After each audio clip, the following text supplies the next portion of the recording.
Македонскиот јазик, идентитет, култура и историја не може да бидат предмет на разговори. Со добро познатиот став на македонската влада, министерот Муцунски настапил на средбата со неговата бугарска колешка Велислава Петрова Чамова.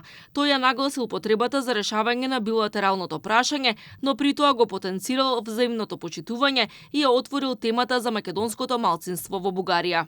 На средбата беа разменети мислења за билатералните односи, регионалната соработка и европската интеграција на државата. Министерот Муцунски го отвори прашањето за почитување на правата на македонското малцинство во Бугарија, нагласувајќи ја потребата од доследно спроведување на пресудите на Европскиот суд за човекови права.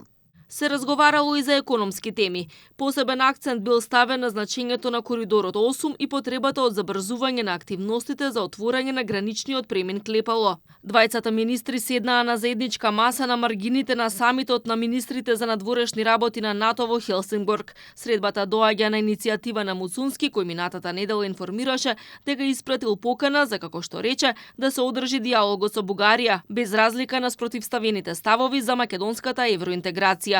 Пред средбата Петрова Чамова беше децидна дека Бугарија нема да дозволи повторно преговарање на веќе усвоената европска рамка за земјава.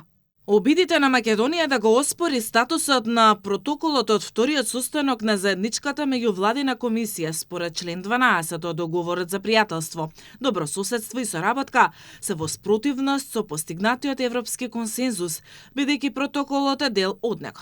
Министерството за надворешни работи е доследно во своите активности за спротивставување на овие обиди. Ова е прва средба откако Македонија му упати устен демарш на амбасадорот на Бугарија Желјаско Радуков, откако пред една седмица во Брисел Чамова Петрова ја употреби формулацијата северно-македонски. Таа рече дека му порачало на Муцунски дека мора да ги внесе бугарите во уставот. Потенцираше дека бугарското МНР преку мрежата на мисии во странство во земјите членки на ЕУ и во Скопје вложува активни напори за да спречи какво било повлекување или заобиколување на преземените обврски. Пред стартот на самитот на министрите за надворешни работи, Муцунски рече дека ќе инсистира меѓу бројните теми за дискусија да се вметне и прашањето за Западниот Балкан и безбедносните ризици што постојат во овој регион. Of course, the situation in the Middle East will inevitably come up as well, and I will be insisting that we also discuss the Western Balkans, an area of Europe where there is serious malign influence coming from external factors and where security risks still exist.